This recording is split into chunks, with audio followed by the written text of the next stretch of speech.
name is Danica Amolat from Bshm 2A, and for this video is I'm going to report about the chapter 11 in organizational management, which is the organization for purchasing, storekeeping, and transportation.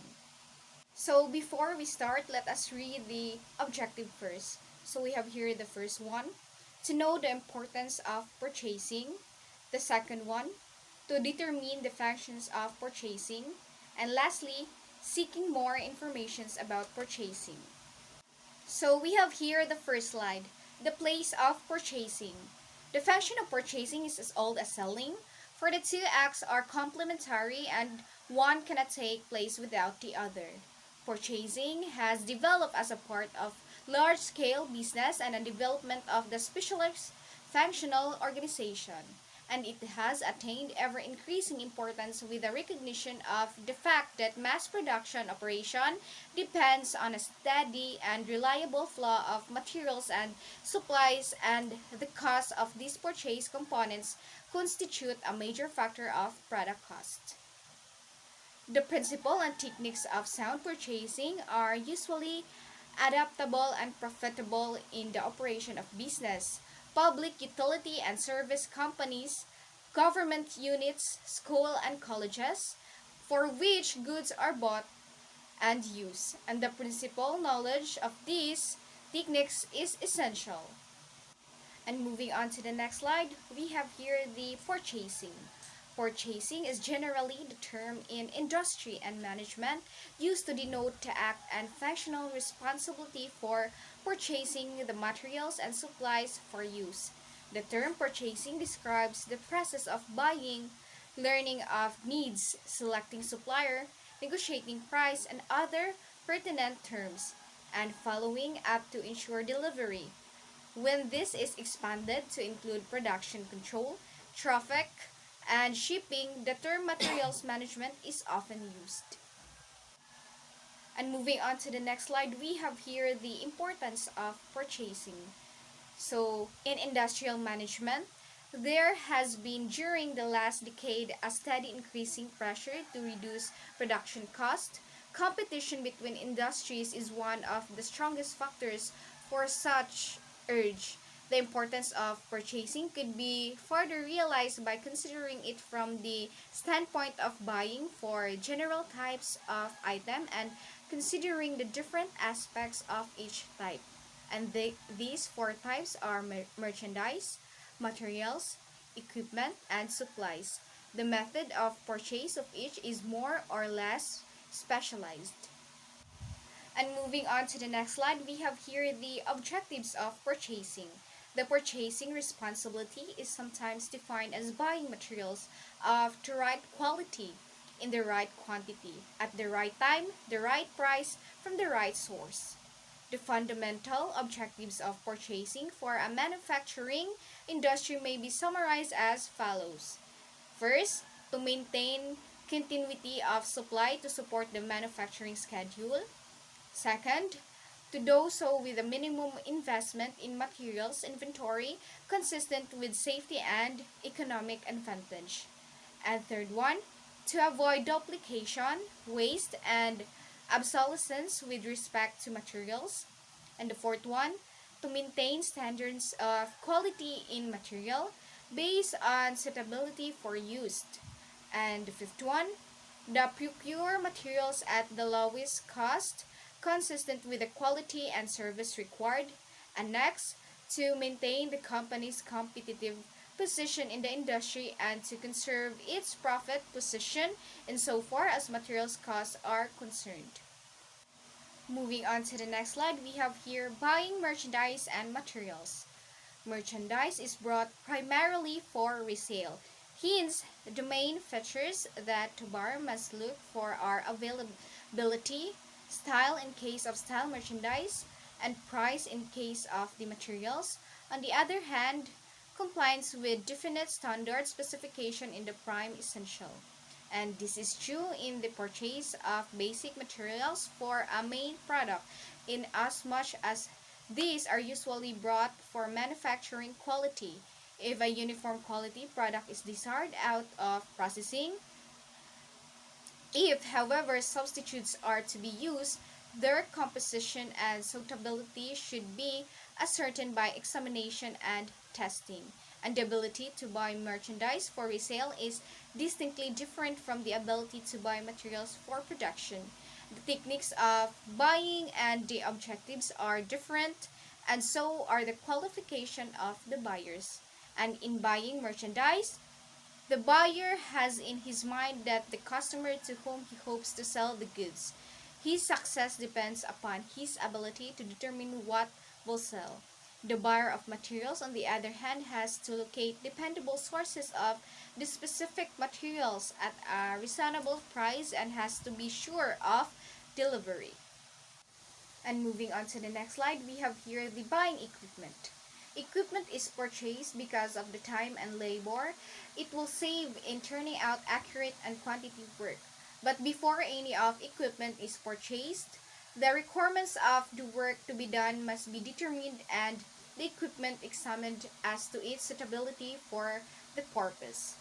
We can take as an example a simple operation whereby not so much factors are dealt with so that it is not advisable to purchase complicated machines. Another consideration is the durability of the equipment.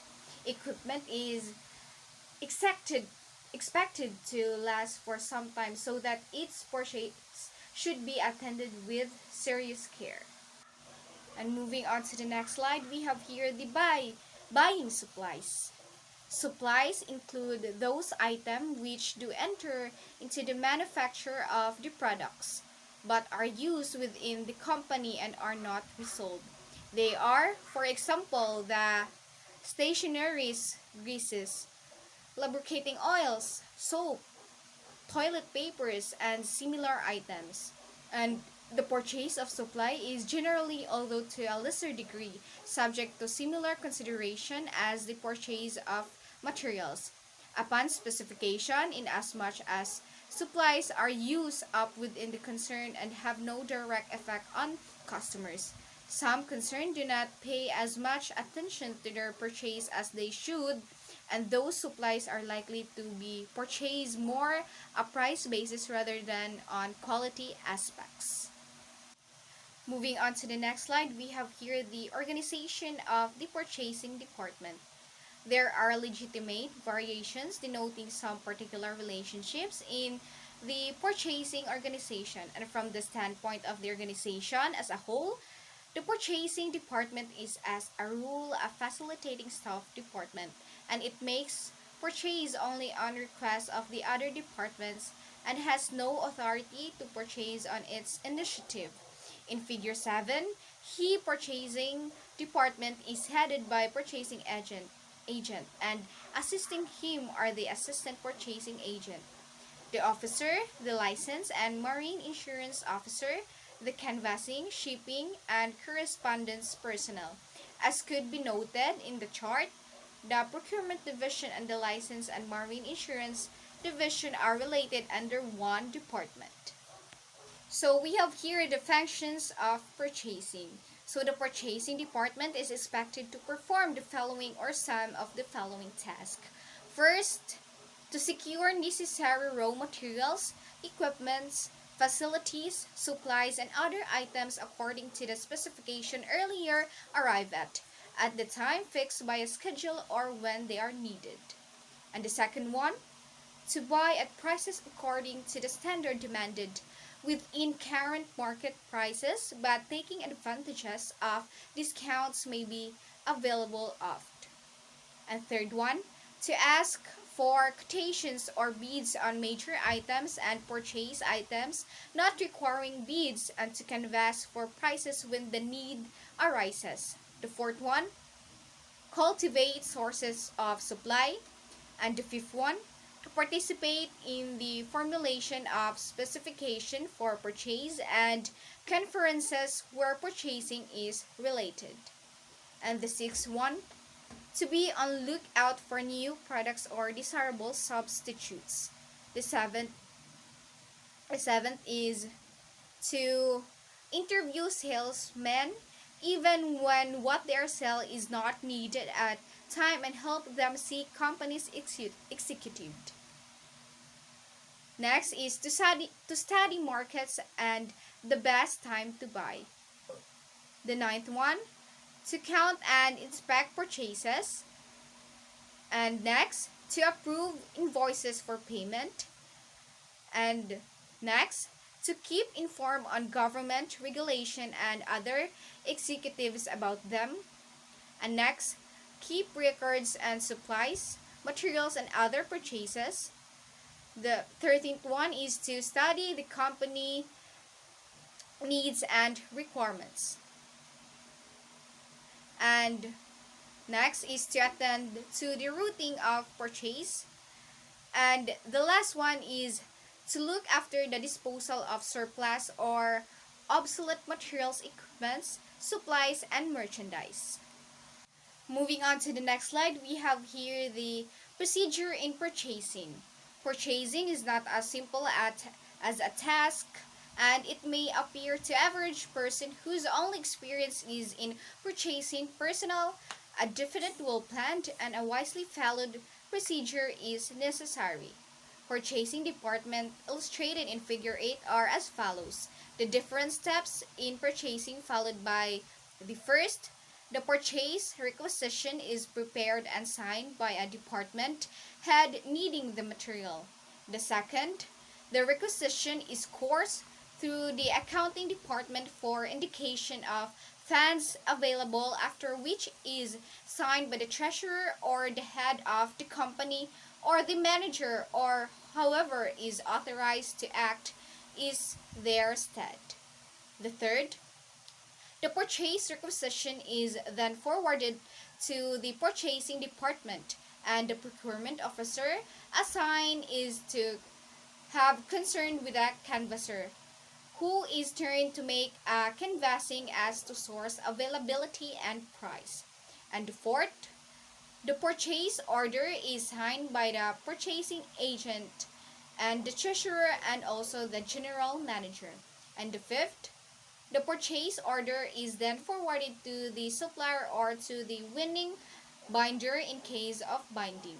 And the sixth one, upon delivery of the purchase good, they are checked by the requisitioner and the representative of inspector or auditor to find out whether requirements as to specification are complied with. Moving on to the next slide, we have here the purchasing and production. Historically, purchasing is allied to the production function, which embraces a wide variety of activities that are subject to specialized and independent administration in more highly functionalized organization of large industry.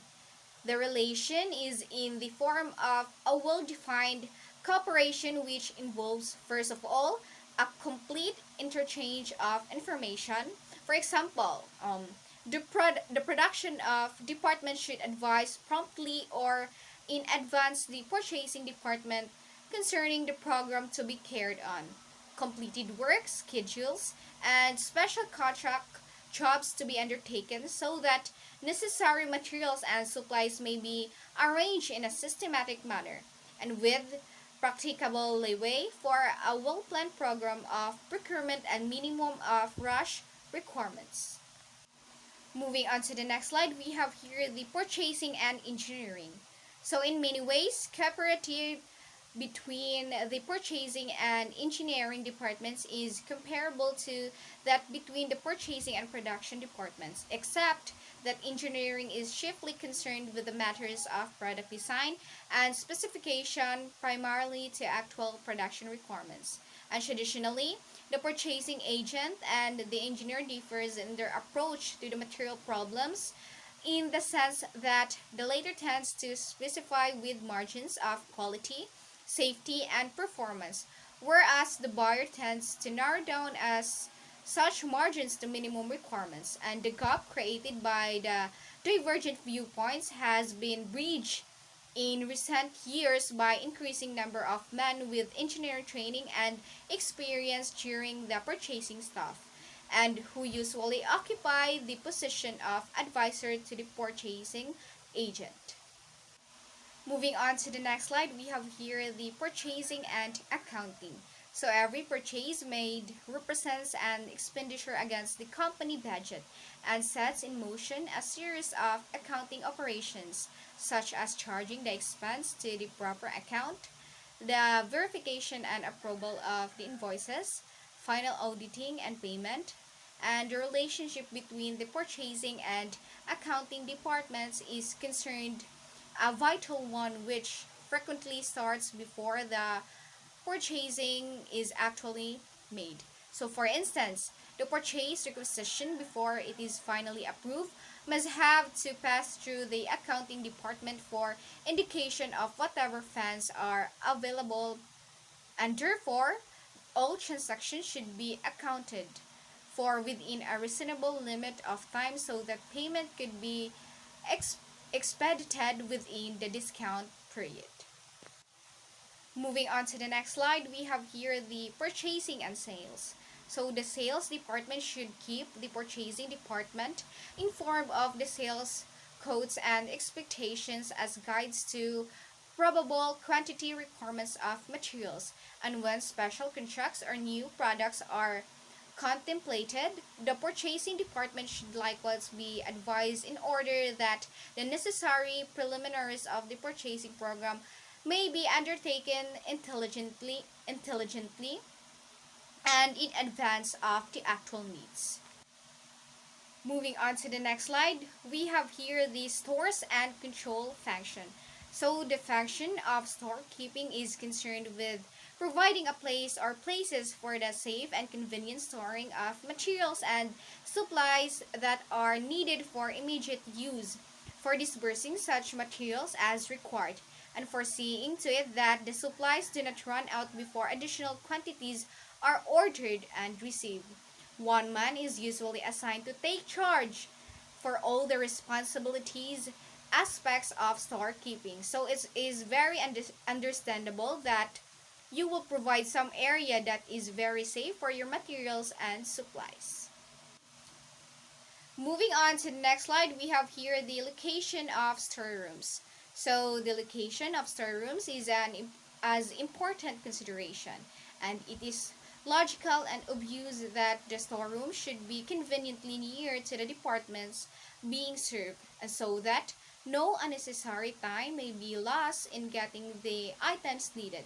Likewise, the storeroom should be located in such a way that deliveries from an outside source or sources could be facilitated, and in order to avoid match handling and transportation, unnecessary handling of materials adds to the cost but not to the value. Moving on to the next slide, we have here the storage facilities.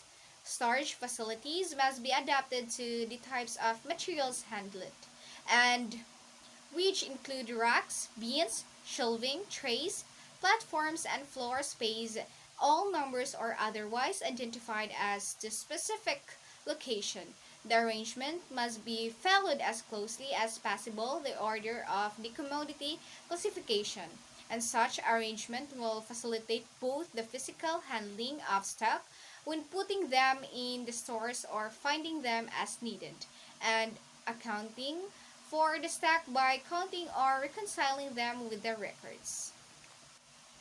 Moving on to the next slide, we have here the supervision. So control of stores is further facilitated by unit storage or filling so as to give a quick visual count of materials on hand. So with uniform arrangement of say 20 units in a layer and with the use of markers, an accurate count of even several thousands is possible at a glance. So a usual method of keeping control of stock is by the use of stock cards wherein entries of each addition to stock and issues from stock and the balance on hand provides a running inventory of each item. So all responsibilities for stores should be centered in storekeeper and his staff. So who provide for the orderly arrangement and proper physical care of the materials. So moving on to the next slide, we have here the transportation and its importance. So the importance of transportation as a facilitating function of business cannot be emphasized enough. So its effect of the entire economy is pervasive. So those a state of the nation address of the President of the Philippines stressed that the transport section cannot be neglected for long without the economy suffering adverse consequences. So the system of distribution may cease to function properly. So prices in local markets may fluctuate excessively. So inventory requirements may become abnormal. So the production incentives may sag the resources and may remain for lack of access. So all functions of business must, especially production and sales, are dependent on a proper managed transportation system. So we have here the next slide, which is the modes of the transportation. So first we have the railroad is an inexpensive method of transportation raw materials and heavy equipments over relatively long distance. And there are two railway systems in the Philippines and one in the Panay Island, the other extending from La Union in northern Luzon to Albay in the Bicol Peninsula. So there are also special railways for sugar plantation and other enterprises. And next, the water transportation is even more inexpensive because the Philippines is an depend heavily on inter-island shipping, and both rail and water of many islands trade and industry transportation requires handling to and from the railway station or port to firm's premises. And next we have here the air transportation.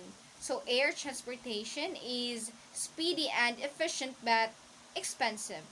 Business is fast realizing the advantages of the air cargo for certain types of merchandise. So for instance, fishing magnates regularly fly plane loads of fresh fish from Mindanao to Manila. So newspaper must be delivered by air transportation. Next is the international transportation. International transportation fleets are maintained by manufacturing or marketing organizations. So usually, the supervision and control of the transportation unit are handled by either production or sales, depending upon which function is being serviced.